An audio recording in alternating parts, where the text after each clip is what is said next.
This is Dr. LG Adeline Tan. Very happy to see all of you today. Today, I have a very important sharing.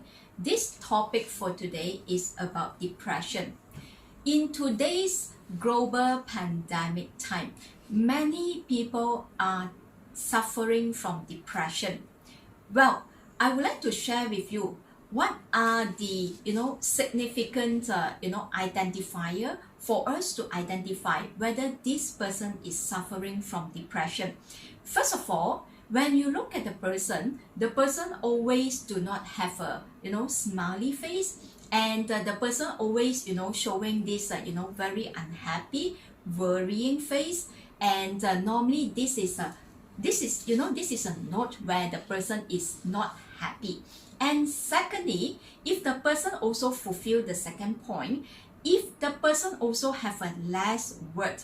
What do I mean by less word? Which means this person always do not like to talk a lot, alright? So which means when, in the normal time, okay, maybe the person like to talk and the person like to, talk about, share about a lot of things.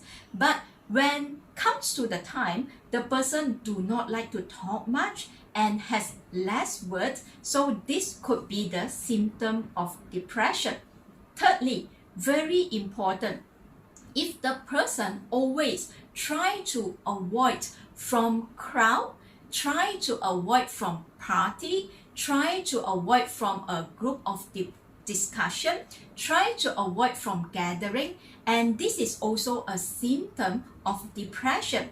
So if the person fulfilling any of these and consistently after some time, normally this person is suffering from depression. Please remember, identify or please pay a little bit more attention to anybody in your surrounding.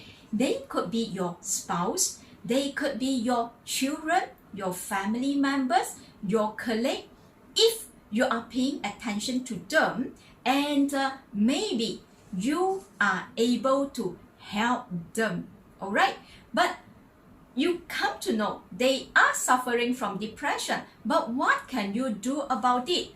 In your position, at least what you can do is you can listening to them. You can, give them a time for them to air out their emotions, for them to air out their feelings. Because in psychological way or from the psychology perspective, we don't talk about right and wrong.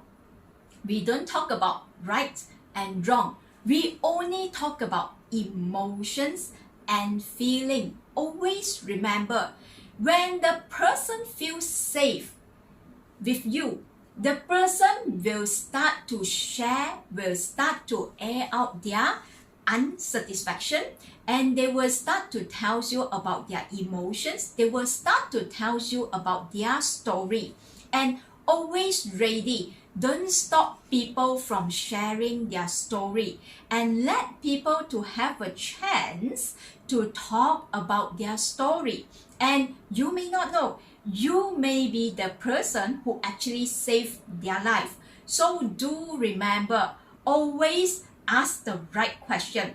In psychology, how do we ask the right question? Say example, you can ask this: how do you feel today? This happened. What do you think about it? What is your feeling right now? When you saw this thing happen, how do you feel? We always ask about emotion. By asking the right question, the person will feel safe to tell you about their problem. The person will feel safe to tell you about their, unsatisfaction, or maybe to tell you about their unhappiness. So the opportunity for them to start air out their unhappiness to you, you may save a life. So remember, please always follow this, ask the right question in order you save a life. Do remember, follow my page, Dr. LG Adeline Tan. There will be more video in upcoming series. Thank you.